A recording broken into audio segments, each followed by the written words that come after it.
আরজি কর কাণ্ডে উত্তাল গোটা রাজ্য। গ্রেফতার সঞ্জয় রায়, পেশায় সিভিক ভলেন্টিয়ার। এই সঞ্জয় রায়ের বাড়িতে এসে পৌঁছেছি আজ আমি। আজ তাক বাংলা এসে পৌঁছেছে সঞ্জয় রায়ের বাড়িতে। এই সঞ্জয় রায় অভিযুক্ত, একমাত্র গ্রেফতার এই কাণ্ডে। তার বাড়িতে তার মায়ের সঙ্গে কথা বলবো।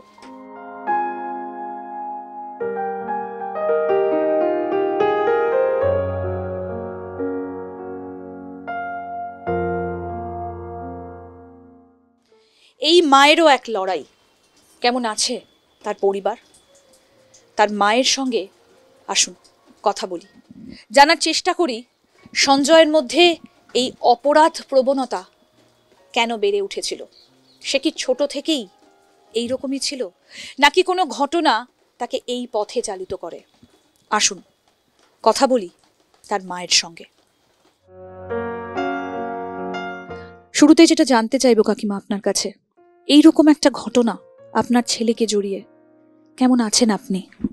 আমি এই আছি, যেমন থাকতে হবে। সঞ্জয় কি এই বাড়িতেই থাকতো? হ্যাঁ, এই বাড়িতেই থাকতো। যেদিন এই ঘটনাটা ঘটলো 8 তারিখ রাতে, সঞ্জয় কখন বেরিয়েছিল বাড়ি থেকে? আমি তা বলতে পারবো না। আমি যে 8 তারিখ সেটা আমি তারিখটা দেখিনি তো। 9 তারিখ? আমি তারিখটা তো দেখিনি, সেই জন্য বলছি। তারিখটা যদি জানতাম তাহলে ও বললাম এসে জল খেলো, বললাম খাবি না বাবু? বললো কি না আমি কাজে যাচ্ছি। ব্যাস, তারপর থেকে আমি যেন পাগলের মতন ওই মন্দির এদিক ওদিক সব। কাকে বলবো? দৌড়োদৌড়ি মেয়েদের বললাম, ওরাও এলো না।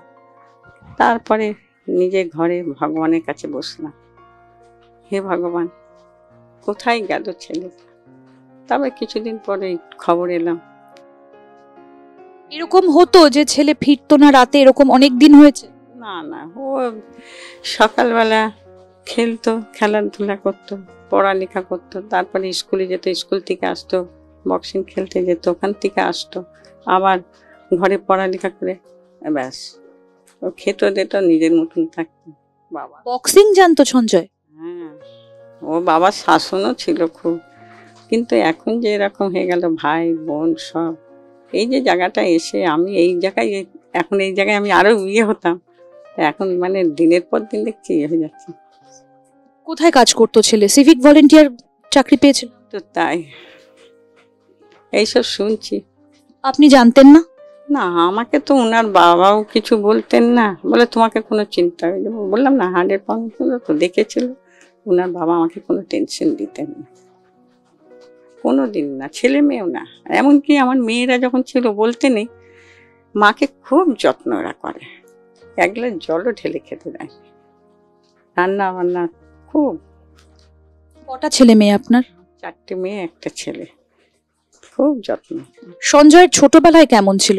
ছোটবেলায় খুব টপ ছিল, যত টপ ছিল তত আজ আমাকে এই দিন দেখতে হচ্ছে। সেই জায়গায় আমি একা। কোথায় লেখাপড়া, কোথায় স্কুলে পড়তো কোথায়? ওই গোলামণিতে পড়তো, তারপরে রামবীর স্কুলে পড়লো, ওখান থেকে পাস করে চকরবেড়িয়াতে গেল, চকরবেড়িয়া থেকে। সঞ্জয় কি কলেজ পাশ করেছিল?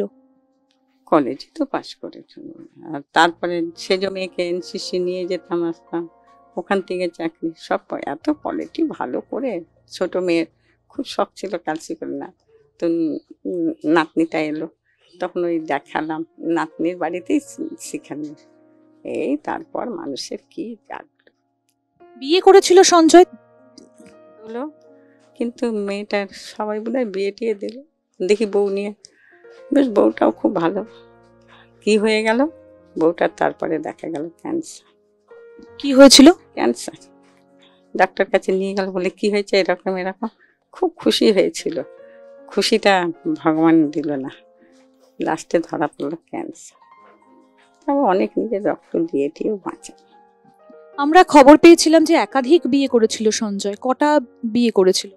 ওই একটাই বউ। আমি তো একটাই দেখছি।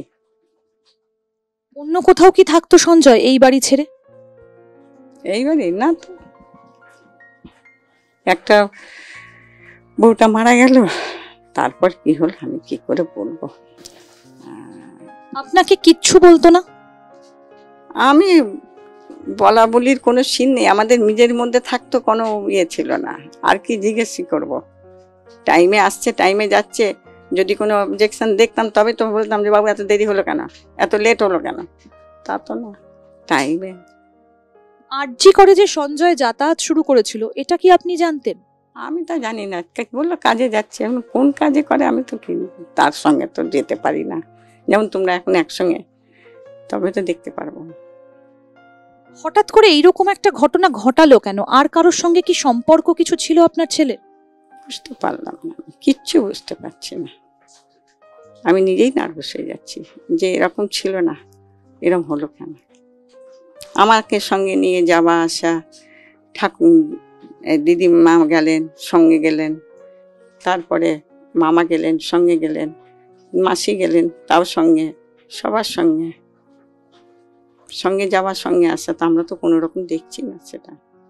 আপনাদের বাড়িতে ঢুকতে আরো অনেকগুলো ঘর, এখানে তো অনেকগুলো পরিবার রয়েছে, তাদের সঙ্গে আপনাদের সম্পর্ক কেমন? সঞ্জয়ের সম্পর্ক কেমন? এমনি সব ভালো। কেউ বলবে যে কোনো খারাপ ব্যবহার করেছে? বলবার রাস্তা কোথায় আছে? কিন্তু এই যে কটা আছে, আমি তো এসেছিলাম অনেক আগে 1979 সালে, তখন ভর্তি ছিল, এখন তো কিছুই নেই। এমন কোনো ঘটনা কি সঞ্জয়ের জীবনে ঘটেছিল যেখান থেকে এইরকম হয়ে যায় সে? আমি সে দেখিনি তো, কোনো ঘটনা আমি দেখিনি, এইবারই শুনছি। এত দূরে এগিয়ে এই জায়গায়, এই যে পুজোটা আসছে, কত আনন্দ করতো, সব তো এখন। ফোনে কারোর সঙ্গে কোনো যোগসাজশ বা কারোর সঙ্গে কোনো কথা বলা, ফিস করে কথা বলা, এরকম কিছু শুনেছেন? না, বউটা যাবার পর খুব কান্নাকাটি করছে, বাড়িতে খেলেন দিলেন আবার শুয়ে যেতেন। কতদিন হয়েছে এই ঘটনাটা? এটা অনেকদিন হয়ে গেল। সঞ্জয়ের বয়স কত? বয়স হচ্ছে ওর 89 হয়েছিল, 89। আচ্ছা, তো তারপরে যখন এই ঘটনাটা আপনি শুনলেন যে সঞ্জয় অভিযুক্ত, কি মনে হয়েছিল আপনার তখন, যে আপনার ছেলে এরকম একটা ঘটনা ঘটাতে পারে? তখন যখন এটা শুনলাম তখন তো আমি একেবারে পড়লাম, কিন্তু তখন তবুও শক্ত হয়ে দাঁড়াতো না, আমার ছেলে তো এরকম নয়, এরকম হলো কেন। ননদটা তাড়াতাড়ি এলো, কেন তো সে সময় যদি একটা ভালো কোয়ালিটি থাকলে সেই কোয়ালিটিটা খারাপ হলে পারে কিরম লাগে।